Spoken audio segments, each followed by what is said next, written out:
Tu es digne d'être élevé, Seigneur. Tu es le Dieu 3 fois saint.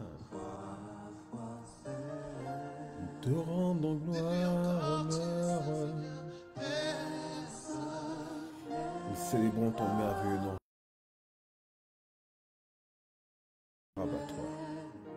Tu es digne d'être élevé, mon Dieu. Digne d'être glorifié, d'être célébré, Seigneur, en toutes choses, mon Dieu. Oh, sois élevé, roi de gloire. Sois exalté, Seigneur, mon Dieu. Tu es digne d'être élevé, mon Dieu, mon roi.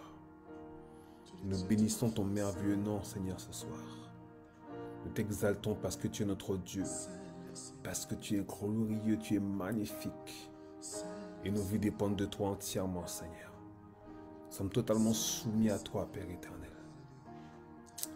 Oh, alléluia. Merci, Seigneur, mon roi de gloire. Nous te bénissons, nous t'exaltons, nous te magnifions. Nous te couronnons, Seigneur. Nous décrétons que tu es notre Dieu, tu es notre Seigneur. Nous décrétons que nos vies dépendent entièrement de toi. Nous décrétons que sans toi, nous ne sommes absolument rien. Nous décrétons, Seigneur mon Dieu, que la vie de Christ est répandue en nous, Seigneur. Cette vie est infusée en nous par le Saint-Esprit.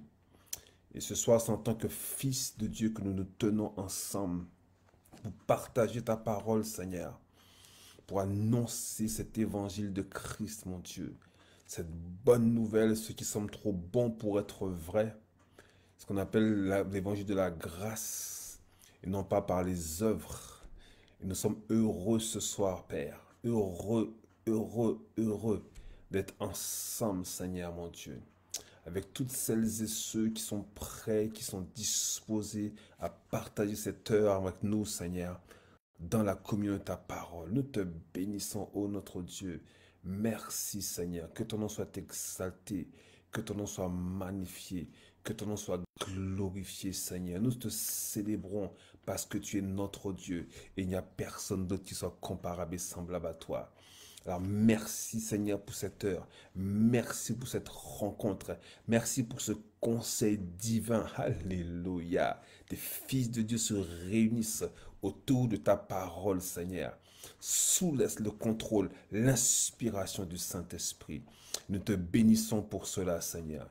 Que la gloire te soit rendue, Seigneur. Bénis à ton précieux nom. Alléluia.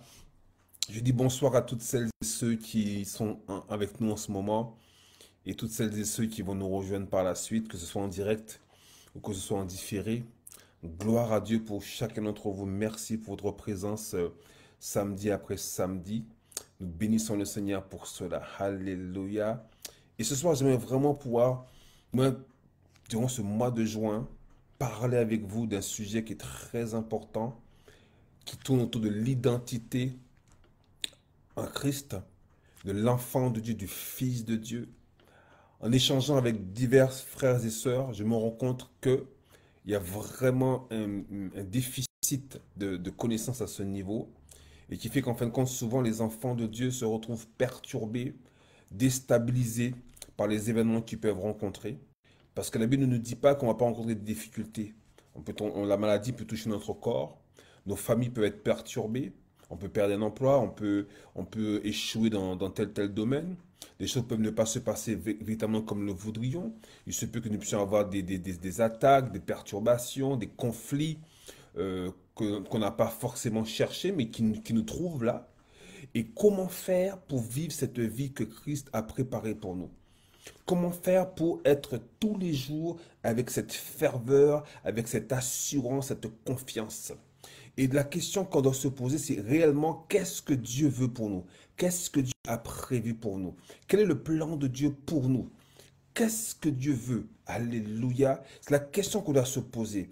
Parce que si on n'arrive pas à répondre à cette question, on va vivre une vie sur terre. Certes, on va dire qu'on est né de nouveau, mais chaque jour de notre vie, il n'y a pas le relief, la joie, cette abondance. Pourtant, la Bible dit que Jésus est venu afin que le brebis ait la vie et qu'elle soit dans l'abondance. La Bible déclare encore dans le livre de 3 Jean qu'il veut que nous prospérions à tous égards, donc dans chaque domaine de notre vie, comme prospère l'état de notre âme.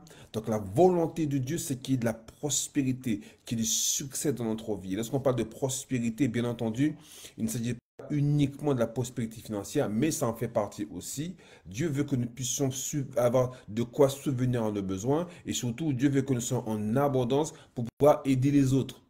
Alléluia, ce n'est pas le sujet du jour, mais ça englobe tout ce que Dieu veut pour nous. Et j'ai intitulé le thème de ce mois-ci, Né de Dieu. Né de Dieu pour savoir exactement que veut dire cette nouvelle naissance, cette vie que Dieu a prévue pour nous. Et pour comprendre ça, on va commencer par le commencement. On va aller voir le projet initial de Dieu.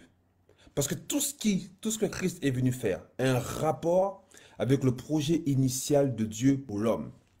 Et le nom, c'est dans Genèse, bien entendu, à partir du verset 27 et verset 28, que nous connaissons par cœur. Alléluia. Dieu créa l'homme à son image. Il le créa à l'image de Dieu. Il créa l'homme et la femme. D'accord? Dieu les bénit. Et Dieu leur dit, soyez féconds, multipliez, remplissez la terre et l'assujettissez. Et dominez sur les poissons de la mer, les oiseaux du ciel et sur tout animal qui se meut sur la terre. Donc le plan de Dieu, c'est que l'homme soit béni. Donc l'homme soit rendu capable de. Dieu a donné à l'homme la capacité pour faire quelque chose. Et il détaille la chose, premièrement, que l'homme soit fécond. Deuxièmement, qu'il se multiplie. Troisièmement, qu'il remplisse la terre. Quatrièmement, qu'il l'assujettisse, pardon. Et cinquièmement, qu'il domine. Alléluia. Donc, notre version dit, Dieu les bénit. Lorsqu'on prend le sens originel des termes, ça veut dire quoi? Dieu les bénit. Et Dieu leur dit, prospérez, portez du fruit, accroissez-vous, devenez grands et nombreux, soyez accomplis, soyez complets, soyez satisfaits, subjuguez la terre, c'est-à-dire dominer, et régnez en souverain, gouvernez, donnez la victoire. Alléluia. Tous ces termes-là viennent des mots originels. D'accord? Je n'ai pas fait un cours d'hébreu, mais tous ces termes-là, le mot fécond, c'est du mot para, qui veut dire prospérer, porter du fruit, être fructueux. Multiplier veut dire s'accroître, ou être ou devenir grand, être ou devenir nombreux, se multiplier. Remplir veut dire être accompli, être achevé, être complet, être satisfait. Assujettir veut dire soumettre, vaincre, mettre sous ses pieds, subjuguer. Dominer veut dire régner en souverain, donner la victoire, gouverner, avoir la domination. Voilà le plan de Dieu. Le plan initial de Dieu, c'est ça. C'est que l'homme soit dans cette situation. Ça veut dire que Dieu veut que l'homme ne connaisse pas, qu'on dirait, le manque. Et dans n'importe quel domaine de sa vie. Lorsqu'il dit de se multiplier, Dieu ne veut pas que l'homme soit dans l'addition. Dieu veut que l'homme vive dans un accroissement exponentiel. Dieu veut qu'il n'y ait pas de vide dans la vie de l'homme. C'est quoi dire de remplir? Il ne veut pas qu'il y ait de vide. Dieu ne veut pas que l'homme soit dominé, à commencer par ses propres pensées. On le verra un jour, on fera le temps de faire un enseignement sur ça. Joyce Meyer appelait ça le champ de bataille de la pensée. De assujettir. C'est-à-dire que nous devons être dominés par quoi que ce soit et encore moins par qui que ce soit. L'être, selon le plan de Dieu, c'est une personne qui est en domination. Alléluia. Et Dieu veut ça. Dieu ne veut pas qu'il y ait le vide dans la vie de l'homme. Là où il y a un vide, Dieu appelle l'homme à combler cela. Et Dieu a donné à l'homme cette capacité de combler tout vide en lui et autour de lui. Alléluia. Gloire à Dieu. Regardons maintenant dans 2 Thessaloniciens, verset 2, à partir du verset 13 et verset 14. Il est dit, « Pour nous, frères bien-aimés du Seigneur, nous devons à votre sujet rendre continuellement grâce à Dieu, parce que Dieu vous a choisi dès le commencement pour faire quoi? Pour le salut, par la sanctification de l'Esprit et par la foi en la vérité. C'est à quoi il vous a appelé par notre évangile, pour que vous possédiez la gloire de notre Seigneur Jésus-Christ. Alléluia. La Bible dit que dès le commencement, donc le plan initial de Dieu, pour tout homme, et nous allons voir que en naissant de nouveau, nous entrons dans ce plan. Mais le plan initial, c'est que dès le commencement pour le salut. Et dans le mot salut, il y a tout ce qui contribue à la vie, à la piété. Guérison, délivrance, restauration, accroissement, développement. Dans le mot salut, il y a toutes ces choses-là. C'est le mot grec qu'on verra, ok, je veux dire soteria, sozo. Dans le salut, il y a toutes ces choses. On a vu ça dans les mois précédents. C'est que la personne qui est née de nouveau, elle a déjà vécu la délivrance. Elle a déjà vécu la restauration. La personne qui est née de nouveau, il n'y a plus de liens ancestraux, il n'y a plus de liens culturels, il n'y a plus tous ces liens-là. En Christ, nous sommes totalement délivrés de tous les liens passés. Et ça, c'était le plan de Dieu. Le plan de Dieu, c'est que l'homme a été créé pour être lié par quoi que ce soit et encore moins par qui que ce soit. Alléluia. Maintenant, regardez dans la parole vivante. 2 Thessaloniciens, verset 2, verset 13, il dit « Quant à nous, frères bien-aimés du Seigneur, nous nous sentons sans cesse conduits à remercier Dieu de ce qu'il vous est élu pour le salut. » Donc, Dieu nous a choisis pour vivre un salut complet et total. Ça, c'est le plan de Dieu. Dès le commencement des temps. Dans le plan de Dieu, l'homme n'est pas lié, l'homme n'est pas dominé, l'homme n'est pas assujetti, l'homme n'est sous aucune contrainte. Dans le plan de Dieu, l'homme est libéré. L'homme a été créé pour être libre. Et qu'il n'y ait rien qui puisse l'affecter, et rien qui puisse le dominer, absolument rien. Il dit, vous avez été mis au bénéfice de l'action sanctifiante de l'Esprit. Et vous avez placé votre confiance dans la vérité. C'est à cela que Dieu vous a appelé par l'évangile que nous avons annoncé, afin de vous faire participer à la gloire de notre Seigneur Jésus-Christ. L'évangile de Christ, un point, c'est tout. Il dit, l'évangile qui a été annoncé, c'est pour que nous puissions participer à la gloire de notre Seigneur Jésus-Christ. Alléluia. Lorsque nous annonçons l'évangile, l'évangile ne sont pas juste des mots. On a vu que la dernière fois, l'évangile, c'était... Alors, si on pouvait se parler, je vais vous demander de réciter. Alléluia. C'est d'abord l'incarnation dans le corps dans un corps de péché. Deuxièmement, la crucifixion et la mort qui va avec. Troisièmement, l'ensevelissement. Après, on a vu la résurrection. Après, on a vu l'ascension. On a vu l'assise et le règne. Les 7 points. Alléluia. Et c'est ça qu'on annonce aux gens. Et donc, lorsque Christ est venu accomplir ce plan initial. Dans le plan de Dieu, l'homme, voilà, doit participer à la gloire. Il dit, je reprends le verset, il dit, quant à nous, frères bien-aimés du Seigneur, nous nous sentons sans cesse conduits à remercier Dieu de ce qu'il vous est élu pour le salut dès le commencement des temps. Le salut est dans le plan parfait de Dieu. Vous avez été placés au bénéfice de l'action sanctifiante de l'Esprit. Donc, il y a quelque chose que l'Esprit de Dieu fait en nous. Et il nous amène à la sanctification, la mise à part. Alléluia. Et c'est à cela que Dieu vous a appelé par l'Évangile, que nous avons annoncé, afin de vous faire participer à la gloire de notre Seigneur Jésus-Christ. Donc, la personne qui est née de Dieu doit participer activement, quotidiennement à la gloire du Seigneur Jésus-Christ. Alléluia. Ce qui sous-entend, si dans notre vie, nous ne vivons pas la gloire de notre Seigneur, il y a un manque de connaissance quelque part et par la grâce de Dieu, nous allons essayer de combler ce manque. Alléluia. Dans Éphésiens 1, verset 4, il est dit, en lui, Dieu nous a élus avant la fondation du monde pour que nous soyons saints et irrépréhensibles devant lui. J'aime beaucoup ce passage. Il dit, Dieu nous a élus avant la fondation du monde pour que nous soyons saints et irrépréhensibles devant lui. Alléluia. Une autre version dit, en lui Dieu nous a choisis avant la création du monde pour que nous soyons saints et sans défaut devant lui. Il poursuit, dans son amour, il nous a prédestinés à être ses enfants adoptifs par Jésus-Christ.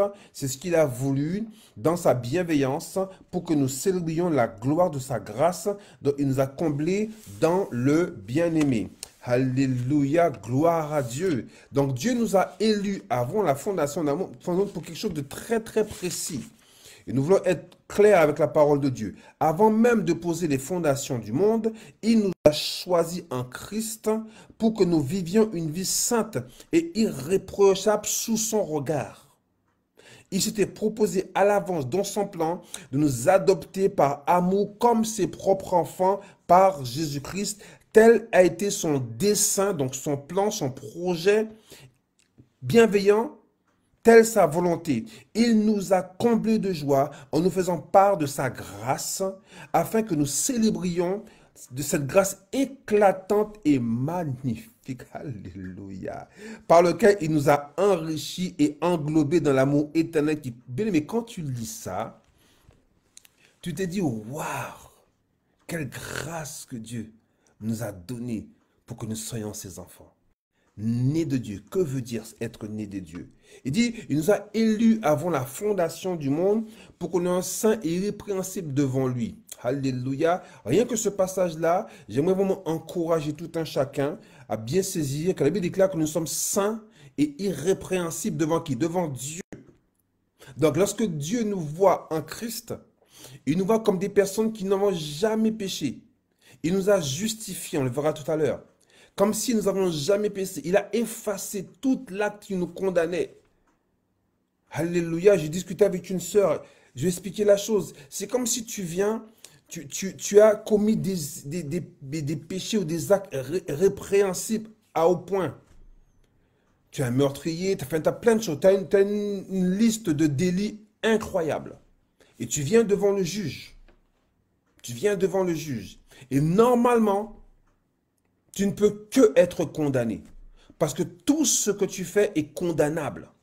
Tu ne peux que être condamné. Tu ne peux que aller en prison, voire même à perpétuité, voire mourir en prison. C'est telle est ta destinée aux égards de ce que tu as fait. Et là, maintenant, tu es devant le juge dans le tribunal. Et il y a une personne qui arrive et qui dit, excusez-moi, monsieur le juge, je décide de prendre la place de Pascal. Je veux payer le prix à sa place. Tout ce qu'il a fait, je le prends sur moi. Condamnez-moi à sa place et laissez-le aller. Le juge dit, vous êtes sûr?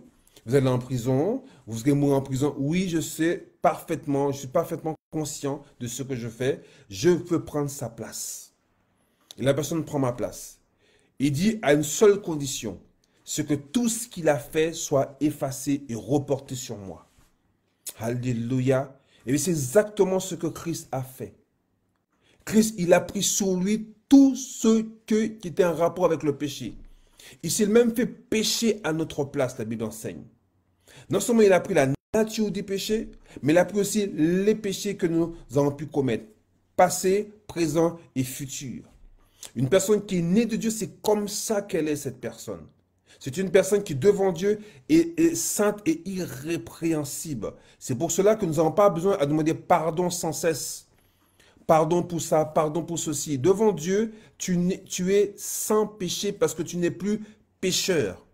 Alléluia. La Bible dit que sans effusion de sang, il n'y a pas de pardon des péchés.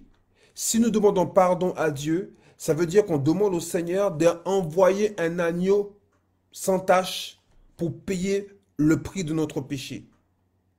Et ce n'est plus possible. Parce que Jésus, qui était l'agneau sans tache, la Bible dit qu'il a traversé le tabernacle céleste avec son propre sang. Il a offert ce sang dans le propitiatoire céleste. Et ce sang, au lieu de couvrir les péchés comme faisait le sang des animaux, ce sang a effacé les péchés. C'est-à-dire que tout ce qui était à l'origine des actes de péché que tu as fait, ça a été effacé, anéanti, détruit. Devant Dieu, tu es quelqu'un de pur. Pourquoi? Parce que tu es en Christ. Et en Christ, il n'y a pas de péché. Alléluia. On le verra par la suite. Il y a des versets qui sont choquants. Mais ces versets sont réels. C'est soit nous acceptons la parole de Dieu, ou soit nous n'acceptons pas la parole de Dieu. La Bible déclare que j'ai été élu pour être saint et irrépréhensible devant Dieu.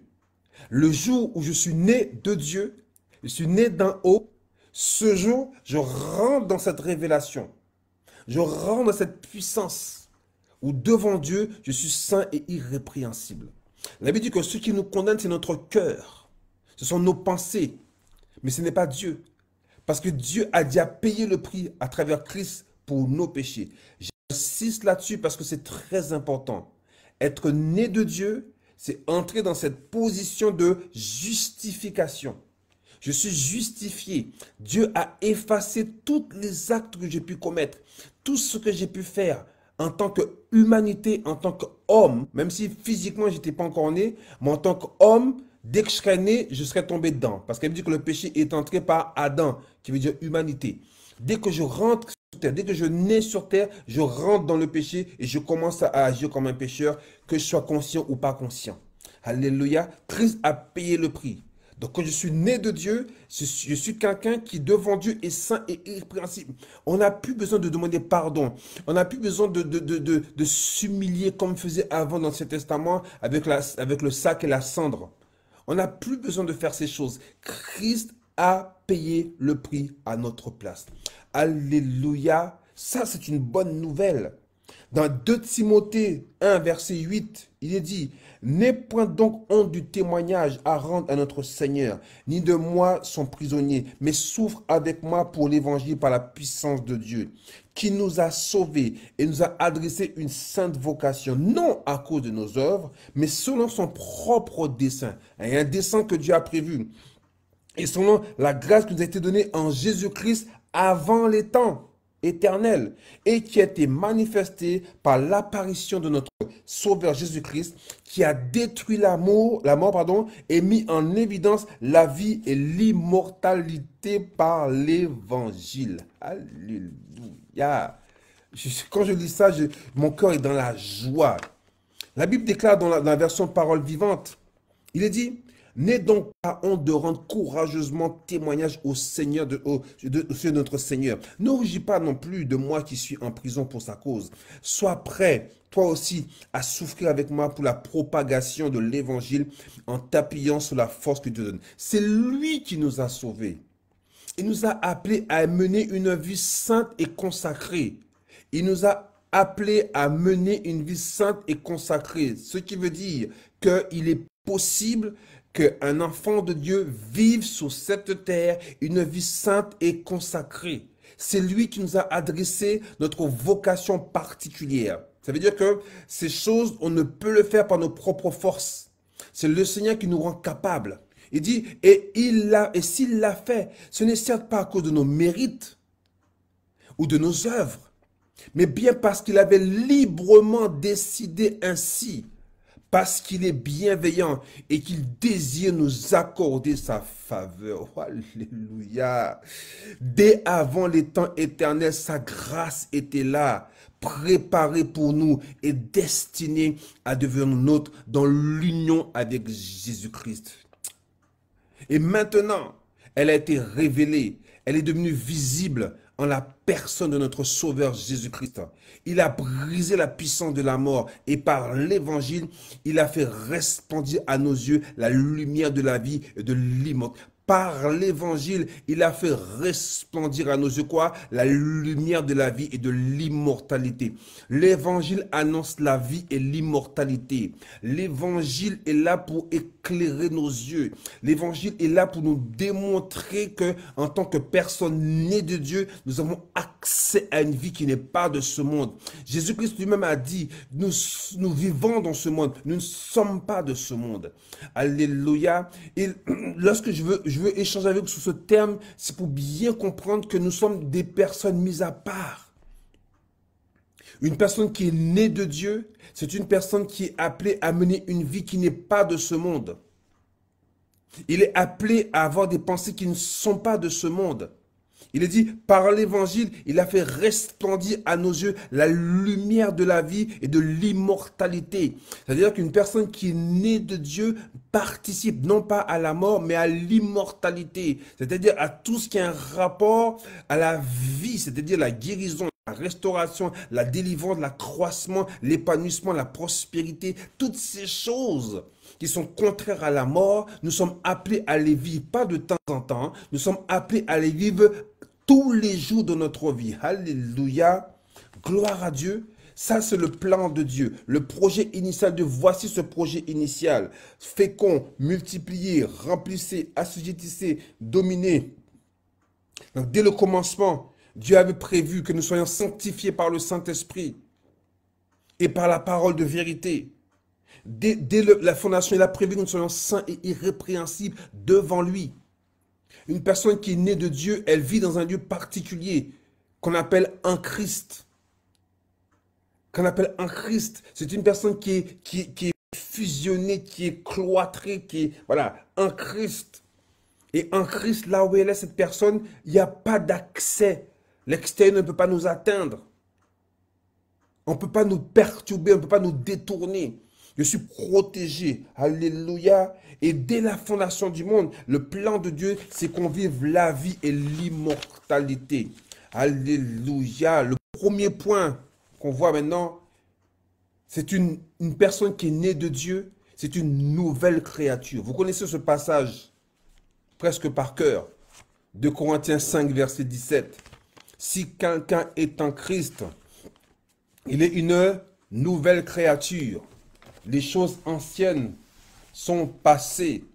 Voici, toutes choses sont devenues comment? Sont devenues nouvelles. Si quelqu'un est en Christ, il est une nouvelle créature. Les choses anciennes sont passées. Et voici, toutes choses sont devenues nouvelles. Et tout cela vient de Dieu qui nous a réconciliés avec lui par Jésus-Christ et nous a donné le ministère de la réconciliation. Alléluia. On peut lire dans la parole vivante, il est dit, alléluia, merci Seigneur, si quelqu'un entre en communion vivante avec le Christ, il devient un homme nouveau. Il est recréé. L'ancien état est dépassé. Ce qu'il était autrefois a disparu. La nouvelle création a déjà commencé. Voici, tout est devenu nouveau. Tout cela, du début à la fin, est l'œuvre de Dieu. Il nous a réconciliés avec lui-même par Christ, par le Christ, et nous a confié le ministère de la réconciliation. Bien-aimés, la Bible enseigne clairement, une personne qui est née de Dieu, c'est une personne qui devient une nouvelle créature, une nouvelle création. Les choses anciennes sont passées. Alléluia, toutes choses sont devenues nouvelles. Toutes choses sont devenues nouvelles. On ne peut pas être né de Dieu et penser que notre passé a encore un impact dans notre vie. Bien entendu, il y a des choses que nous devons faire. Nous le verrons par la suite. Mais ce verset, il est clé. Il dit, tu es devenu une nouvelle création. C'est-à-dire que l'être que tu deviens, c'est une personne qui n'a jamais existé auparavant. Et cette personne, on l'appelle Christ. Une personne qui n'a jamais existé auparavant. La Bible dit que Christ, c'était comme Melchizedek, il est sans généalogie, sans commencement ni fin. Si toi, tu es né d'en haut, si tu es né de Dieu, tu as reçu Christ, la vie de Christ en toi, ta vie commence le jour où tu as reçu Christ. Et tu es sans généalogie, c'est-à-dire que tout ce qui s'est fait avant n'existe pas pour Dieu. Je sais que peut-être que tu le savais déjà, mais je vais insister à ça. Je veux que tu ne reçoives pas seulement le logos, mais le réma, la révélation de Dieu. Et qu'on s'appuie sur cette révélation. Je suis une créature nouvelle. Tout ce que j'ai fait auparavant n'existe plus. Le seul endroit où ça demeure, c'est dans mes pensées et dans mon corps. Mais l'être que je suis, la nouvelle personne que je suis, l'esprit que je suis, n'est plus en contact avec le passé. Le passé ne peut plus me diriger. Le passé ne peut plus m'influencer. Le passé ne peut plus me dire ce que je dois faire. Le jour où je reçois Christ, je reçois l'autorité pour dire au passé, tu es passé. Il reste dans le passé. Si je peux parler de manière schématique. Le jour où je reçois Christ, les choses anciennes sont passées et toutes choses sont devenues nouvelles. Regardons ce que Dieu a dit à Nicodème, ce docteur de la loi. Il vient voir Christ, il dit, nous savons que tu as été envoyé par Dieu, tu as fait des miracles, etc., etc. Dieu lui répond, non, je ne suis pas venu pour faire des miracles. C'est pas pour cela qu'on m'a envoyé. On m'a pas envoyé pour faire des miracles. On m'a envoyé pour annoncer qu'il faut que tu naisses de nouveau. Parce que si l'homme ne naît pas de nouveau, il ne peut ni entrer, ni voir les choses qui concernent mon royaume. Les choses qui concernent la divinité. Les choses qui concernent la sanctification. Les choses qui concernent l'accroissement. Les choses qui concernent le développement. Les choses qui concernent la sainteté. Les choses qui concernent la guérison, la restauration, la libération. Si quelqu'un ne passe pas par la nouvelle naissance, il n'a pas accès à ces choses. Je ne suis pas venu pour faire des miracles. Les miracles m'accompagnent, mais on ne m'a pas envoyé pour ça. Alors Nicodème, s'il te plaît, laisse-moi tranquille avec ça. C'est pas pour ça que je suis venu. Moi, je suis venu pour annoncer à l'humanité que par la nouvelle naissance, il peut retourner au projet de Dieu, au plan de Dieu pour sa vie. Amen. C'est pour ça que je suis venu. Et c'est la première chose qu'il dit. Si tu ne nais pas de nouveau, si tu ne nais pas de Dieu, tu ne peux pas venir, tu ne peux pas entrer dans ce qui me concerne. Parce que les choses qui me concernent, les choses qui concernent la divinité, on ne peut y accéder que si tu passes de la mort à la vie, si l'Esprit de Dieu vient habiter dans ton esprit et que la mort spirituelle disparaisse et que la vie spirituelle reprenne sa place. Alléluia. Gloire à Dieu. Nicodème, je ne suis pas venu pour guérir. Non, la guérison fait partie, mais je ne suis pas venu pour ça. La délivrance fait partie, mais je ne suis pas venu pour ça. Toutes ces choses-là, ça en fait partie, mais je ne suis pas venu pour ça. Je suis venu afin de réconcilier l'humanité avec Dieu. Et je l'ai fait. Certes, au moment où il ne l'a pas encore fait, mais dans sa tête, c'était clair. Il est venu pour ça. Il dit, tu m'as formé un corps, oh Dieu, je viens pour faire ta volonté. Tu n'as agréé ni sacrifice, ni holocauste. Je viens au Dieu pour faire ta volonté, afin que je sois le sacrifice perpétuel, le sacrifice définitif, afin qu'après moi, il n'y ait plus aucun sacrifice à offrir pour que l'homme soit sauvé. Ou ne soit même que l'homme soit reçu une petite guérison. Non, en Christ, l'homme est totalement restauré, totalement délivré. Alléluia. C'est ce que je suis venu faire à Nicodème. Gloire à Dieu. Christ n'est pas venu pour guérir. Christ n'est pas venu pour délivrer. Ça en fait partie. Mais sa mission première, c'est que l'homme soit réconcilié. Alléluia. Et que l'homme ait accès à la divinité et accès au plan de Dieu. Lorsqu'on parle du royaume de Dieu, c'est ce qu'il veut dire. Le royaume de Dieu, c'est une seule personne, c'est Christ. Le royaume de Dieu, c'est Christ.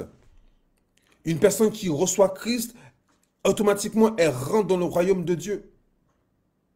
Alléluia. Merci Seigneur. Gloire à son Dieu Seigneur.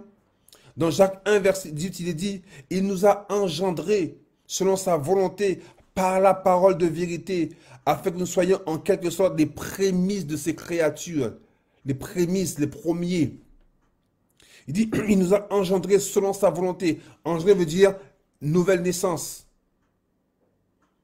Par la parole de vérité. La personne qui reçoit la parole de vérité reçoit la vie de Dieu en elle. Bien aimé, la vie éternelle ne disparaît pas. Ce n'est pas de l'éther, ce n'est pas de l'alcool. La vie éternelle demeure en toi, demeure en moi.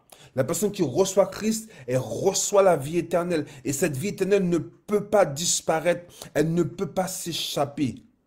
Le jour où tu confesses Christ, où tu as reçu Christ, ce jour-là, tu reçois la vie de Dieu. Ce jour-là, tu es engendré. Il y a une action spirituelle qui se fait. Et cette action, elle est concrète. Elle est concrète et elle va se manifester par des actes probants. Quand la Bible dit qu'on doit porter du fruit digne de la repentance, c'est-à-dire que le fait de recevoir la vie, ça sera visible. On ne peut pas cacher la vie éternelle. C'est pourquoi je veux nous encourager par rapport à ça. Le jour où tu reçois Christ, tu as reçu cette vie éternelle et tu ne peux pas faire marche arrière. Tu ne peux pas en avoir marre, je ne sais pas, de mener une vie sainte. Ce n'est pas possible. Le jour où on reçoit la vie éternelle, la Bible dit que nous passons à un autre stade. Nous passons à un autre royaume. Nous passons à un autre style de vie. Alléluia. Et ça, c'est ce que tu es. C'est ce que Dieu nous a donné, c'est ce que Dieu nous a confié. Il y a tellement de choses à découvrir en Christ qu'on n'a pas le temps de s'apitoyer sur les difficultés que nous rencontrons. Au contraire, reprenons dans Genèse. Nous sommes appelés à dominer. Nous sommes appelés à assujettir. Nous sommes appelés à remplir. C'est ce que c'est la nouvelle naissance. C'est le moyen que Dieu a donné à l'homme pour accéder à la vie éternelle. Il dit ce qui naît de l'esprit est esprit. Alléluia, gloire à Dieu. Merci Seigneur. Le dernier verset pour ce passage, nouvelle créature, dit dans Romains 6, verset 4. Nous avons donc été ensevelis avec lui par le baptême en sa mort, afin que comme Christ est ressuscité des morts par la gloire du Père, de même nous aussi nous marchions en nouveauté de vie. Voilà, la nouvelle création, c'est une personne qui va fonctionner d'une manière différente. C'est une personne qui va agir d'une manière totalement différente. Regardez ça dans la version parole vivante, il est dit, alléluia, par le baptême, nous avons donc été ensevelis avec lui afin de partager sa mort. Donc, si on partage sa mort, et il est mort, pourquoi? À cause des péchés que nous avons reçus. Donc, si nous partageons sa mort, nous partageons aussi le fait que les péchés aient été ensevelis. Donc, si les péchés ont été ensevelis, tous mes péchés eux-mêmes ont été ensevelis également. Donc, à part la résurrection, mes péchés sont restés dans le tombeau. Donc, je suis né, quand je suis né en telle année, je suis né, mes péchés avaient déjà été traités.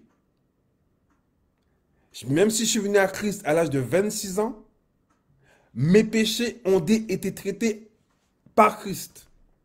Sauf que je suis rentré dans cette victoire lorsque j'ai reçu Christ. Mais avant même que je naisse, Christ avait déjà payé le prix. C'est pourquoi, lorsque nous voyons une personne autour de nous qui n'est pas à Christ, il ne faut jamais la regarder avec des yeux particuliers. Christ est mort pour cette personne et les péchés que la personne est en train de commettre devant toi, Christ est mort pour ces péchés-là. Sauf que cette personne n'ayant pas reçu l'évangile, elle ne peut pas vivre cette victoire que Christ a accomplie pour elle. Alléluia.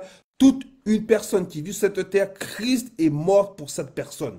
Alléluia. Nous ne devons plus regarder les non-croyants comme des personnes bizarres. Ce sont des personnes malheureuses. Pourquoi? Parce qu'elles n'ont pas la vie de Christ en elles. Et n'ayant pas la vie de Christ en elles, on ne peut pas leur demander d'avoir un comportement qui correspond à ce qui n'est pas en eux. Alléluia. Si le péché est dans cette personne, j'ai une bonne nouvelle à t'annoncer, ou une nouvelle à t'annoncer, la personne qui est pécheresse va vivre dans le péché. Ça ne doit pas nous surprendre. Alléluia. Mais la personne qui a reçu Christ, la Bible dit, tout ce que nous étions autrefois est à présent mort et enterré. Et pourquoi cela? Vous savez que le Christ a été ressuscité d'entre les morts, dont toi également, par la puissance glorieuse du Père. Nous aussi, nous avons reçu une nouvelle vie. Et nous sommes appelés à mener notre existence sur un plan nouveau. Je suis né de Dieu, ça veut dire quoi? Ça veut dire que j'ai reçu une vie nouvelle. Et cette vie nouvelle, elle a terrassé l'ancienne vie. La vie que je reçois, c'est une vie qui ne peut pas cohabiter avec la mort. Lorsque la vie vient, la mort est terrassée. Ô mort, où sont tes aiguillons? Il a dit. La mort ne peut pas résister là où il a la vie. Bien aimé, la Bible dit que nous sommes la lumière du monde. La lumière brille dans les ténèbres. Je n'ai jamais vu un endroit qui était noir et on aime la lumière et la noirceur demeure. Or, la Bible dit que nous sommes lumière. Pas que nous sommes lumière. Donc, si je suis lumière, là où les ténèbres sont et que moi je suis, la lumière prend le pas sur les ténèbres. Donc, si dans ma vie, imaginons dans ma vie, il y aura des ténèbres dans mes pensées, dans mon corps. La Bible déclare que je suis la lumière.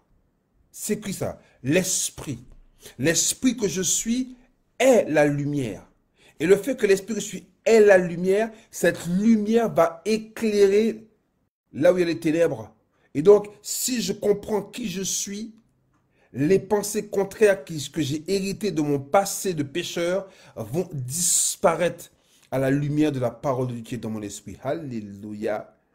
Je veux nous encourager. Une personne qui est née de Dieu, c'est une personne qui ne tressaille pas dans l'adversité. C'est une personne qui n'est pas perturbée par les difficultés. Au contraire, hein, la difficulté qu'elle rencontre la stimule pour permettre que ce que Dieu a mis en elle puisse se manifester. Alléluia, gloire à Dieu. Deuxième point, comment passons-nous à la nouvelle naissance? En croyant que Jésus est le Christ. Dans 1 Jean 5, 1, il lui dit, quiconque croit que Jésus est le Christ est né de Dieu. Et quiconque aime celui qu'il a aimé, engendré, aime celui qui est né de lui. Quiconque croit que Jésus est le Christ est né de Dieu. La Bible nous enseigne que le Saint-Esprit, lorsqu'il sera venu, il va nous le terme m'échappe, il va nous convaincre, pardon, il va nous convaincre de péché, de justice et de jugement. Par l'annonce de l'évangile, le Saint-Esprit va nous révéler quel est notre état réellement. Et l'état d'une personne sans Dieu, c'est une personne qui est pécheresse. Une personne qui est vouée à vivre éternellement loin de Dieu. Et lorsque la personne maintenant entend le message de l'évangile, l'incarnation, toutes ces choses qu'on a vues tout à l'heure, lorsque la personne reçoit ce message de l'évangile, le Saint-Esprit la convainc. Et à ce moment-là, la personne croit. On ne peut pas croire sans l'œuvre du Saint-Esprit. Lorsqu'il met en nous cette conviction que nous sommes pécheurs, et à côté de ça, nous entendons le message de l'Évangile qui nous révèle notre état sans Dieu. La Bible dit que lorsque nous croyons que c'est Jésus qui est le Christ, c'est-à-dire c'est celui qui est venu nous libérer de cet état de pécheresse, la Bible déclare qu'automatiquement tu nais de Dieu. Automatiquement tu deviens une nouvelle créature. Automatiquement les choses anciennes sont passées. Automatiquement toute chose devient nouveau. Alléluia. Le jour où tu reçois Christ dans ton cœur, le jour où tu confesses de ta bouche le Seigneur Jésus, tu crois qu'il est mort pour toi. La Bible enseigne que ce jour-là, tu parviens au salut. Et concrètement, tu nais de nouveau. Et le fait de naître de nouveau, ça veut dire que tu as accès maintenant aux choses divines. Tu as accès maintenant à la divinité. Tu as accès maintenant à la présence de Dieu. Tu as accès à tout ce qui concerne la divinité. Alléluia. Gloire à Dieu. Merci Seigneur. Le troisième point. Premièrement, être une nouvelle créature. Deuxièmement, en croyant que Jésus est le Christ. Deuxièmement, rendu à la vie avec Christ. Éphésiens 2,5 nous dit, nous qui étions morts par nos offenses, nous a rendus à la vie avec Christ. Et c'est par grâce que vous êtes sauvés. Il nous a ressuscités ensemble. Il nous a fait asseoir ensemble dans les lieux célestes en Jésus-Christ. La Bible, nous étions morts par nos offenses. Et qu'est-ce que Christ a fait? Il nous a rendus à la vie avec Christ. Donc une personne qui naît de Dieu, c'est une personne qui revient à la vie. C'est une personne qui reçoit la vie de Dieu, ce qu'on appelle la vie Zoé, le genre de vie de Dieu. Et la Bible déclare que c'est une grâce. Ça veut dire que ce n'est pas le fruit de nos actions. Ce n'est pas le fruit de nos prières. C'est pas même pas nos prières, on ne connaissait pas le Seigneur.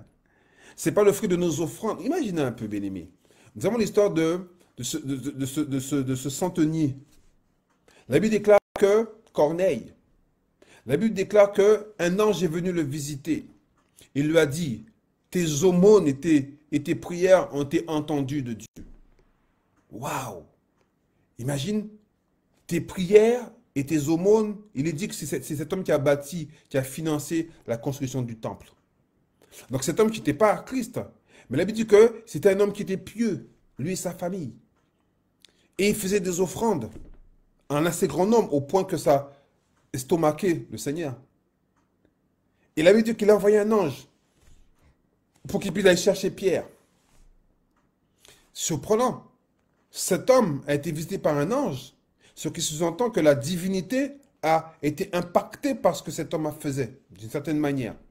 Et il va chercher Pierre. Et Pierre vient. Et Pierre commence à lancer l'évangile. Donc cet homme, la Bible dit que ses offrandes, et ses libéralités et ses prières ont été entendues. Et pourtant, il a fallu que Pierre vienne lui annoncer l'évangile afin qu'il soit sauvé. Alléluia. Ce ne sont pas nos œuvres qui nous sauvent. Ce ne sont pas nos prières qui nous sauvent. Ce n'est pas toutes ces choses que nous faisons qui nous sauvent, d'aider la veuve, d'aider l'orphelin. Gloire à Dieu si nous aidons les personnes qui sont en difficulté. Mais nous ne sommes pas sauvés par nos œuvres. Et Corneille n'était pas sauvé. Il a fallu que Pierre vienne annoncer l'évangile. Et quand Pierre a commencé à annoncer l'évangile, la Bible dit que le Saint-Esprit est descendu sous Corneille et sur toute sa famille. Ils ont été remplis du Saint-Esprit, ils ont commencé à prophétiser. Bref, tout a commencé à se faire. Pourtant, cet homme faisait des choses incroyables que même certains d'entre nous ne faisons pas peut-être. Mais il a fallu que quelqu'un qui est à Christ vienne lui annoncer l'évangile. Et tant que l'évangile n'était pas annoncé, il ne peut pas passer de la mort à la vie. Il ne peut pas naître de nouveau. D'où l'importance d'annoncer l'évangile. Mais l'évangile, c'est dans les termes exacts, comme on a vu. Je répète encore, incarnation, mort, crucifixion, ensevelissement, résurrection, ascension, assise, règne de Christ. C'est ça l'évangile que nous devons annoncer. Alléluia, gloire à Dieu. Donc, nous avons avec Christ une personne qui reçoit ce message de l'évangile. La Bible dit qu'il passe de la mort à la vie. Dans Colossiens 2, verset 13, il est dit, vous qui étiez morts par vos offenses et par l'incirconcision de votre chair, il vous a rendu à la vie en nous faisant grâce pour toutes nos offenses. Voilà. Imaginons, la Bible déclare qu'il nous a fait grâce pour toutes nos offenses. Sans exception. Pour toutes nos offenses. Ça veut dire que, imaginons qu'aujourd'hui, tu aurais une action, des propos qui ne sont pas corrects. La Bible déclare que Christ a payé le prix pour ça avant même que tu le fasses. Ce qui sous-entend que le jour où ça t'arrive, toi-même, tu peux traiter le problème. Parce que Christ a traité le problème et il nous a transmis sa vie. Ce qui fait qu'aujourd'hui, la Bible dit que si l'Esprit qui a ressuscité Christ habite en nous, ce même esprit ressuscitera notre corps mortel. C'est-à-dire que ce même esprit qui est en nous va permettre que la vie de Christ puisse se manifester. Ce que sous-entend, imaginons qu'aujourd'hui, tu aurais à un moment donné des propos qui ne sont pas corrects, un comportement qui n'est pas correct. Sache qu'en Christ, tu as reçu la capacité pour traiter ce problème. En faisant quoi? En renouvelant ton intelligence simplement, en acceptant la pensée de Christ qui te dit que tu es une nouvelle créature, qui te dit que les choses anciennes sont passé, qui te dit que Christ a payé le prix et nous a rendu la vie en nous faisant grâce pour toutes nos offenses. Ça veut dire qu'il a déjà payé le prix pour toi, pour moi, pour nos offenses, pour l'humanité tout entière. Donc, on n'a pas à revenir sans cesse pour le Seigneur pour dire « j'ai péché contre l'Éternel ». Bien-aimé, tu n'as pas péché contre l'Éternel parce que si tu étais pécheur, ce n'était pas par tes œuvres, mais c'est par la descendance adamique. On n'est pas pécheur par nos œuvres, on est pécheur par nature. Et on n'est pas sauvé par nos œuvres, on est sauvé par grâce. D'un côté, il y a la nature que nous avons héritée, de l'autre côté, il y a la grâce que nous avons reçue. Dans les deux cas, ce n'est pas nos œuvres. Dans les deux cas, il y a une nature que nous avons héritée, et dans le deuxième cas, il y a une victoire que nous avons acquise. Et cette victoire, elle n'est pas le fait de nos actions. Une personne a payé le prix à notre place, et cette personne, c'est Christ. Alléluia. C'est pourquoi nous devons annoncer Christ dans tout ce que nous faisons. Dans 1 Jean 4, verset 15, il dit « Celui qui confessera que Jésus est le Fils de Dieu, Dieu demeure en lui et lui en Dieu. » Mais Dieu demeure en lui et lui en Dieu. Sous-entendu, Dieu demeure éternellement en lui et lui en Dieu. Donc tu es en Dieu et Dieu est en toi. Mais comment nous pouvons vivre, comme on dirait, la solitude spirituelle? Ça n'existe pas. Parce que Dieu demeure en nous et nous demeurons en lui. On reprend. Celui qui confessera que Jésus est le Fils de Dieu, Dieu demeure en lui et lui en Dieu. Sous-entendu, qui confessera continuellement.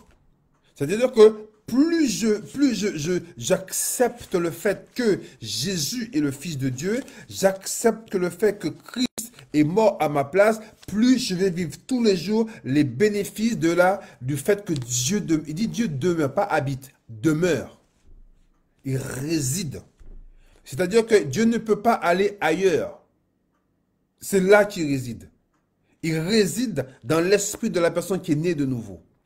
Donc une personne qui est née de Dieu, elle est en permanence la demeure de Dieu. C'est pas merveilleux ça? Elle est en permanence la demeure de Dieu. Dieu ne peut pas nous quitter. Donc, si des fois on a l'impression qu'on se sent seul, ce sont des impressions. Mais dans les faits, Dieu demeure avec lui. La personne qui est née de Dieu, elle est la demeure éternelle de Dieu. On a vu ça dans les mois précédents, sauvé un jour, sauvé pour toujours. Il n'y a aucun verset qui nous dit qu'on peut perdre le salut. Si vous le trouvez, vous pouvez échanger avec moi en privé, mais à mon avis, vous ne trouverez pas le verset qui nous dit qu'on peut perdre le salut. Parce que lorsque nous recevons la vie éternelle, ça veut dire que ça n'a pas de commencement et ça n'a pas de fin. Donc, si tu me dis qu'il y a une fin, je ne sais pas comment est-ce possible, parce que l'éternité, par principe, il n'y a pas de fin à l'éternité.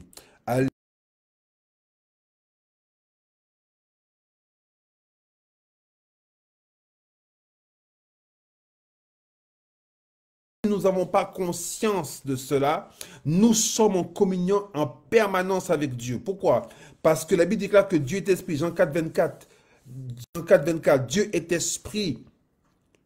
Il faut que ce que là en esprit et en vérité. On n'adore pas Dieu d'une manière intellectuelle. On adore Dieu en esprit et selon la parole qui est la vérité.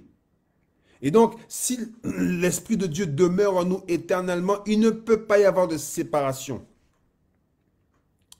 Donc, il faut qu'on puisse se ressaisir. Si jamais un jour on a l'impression qu'on est seul, c'est une impression. Dieu ne peut pas nous laisser. Il ne peut pas parce qu'il a dans son plan, il a décidé d'habiter dans l'homme pour l'éternité. Alléluia. Gloire à Dieu.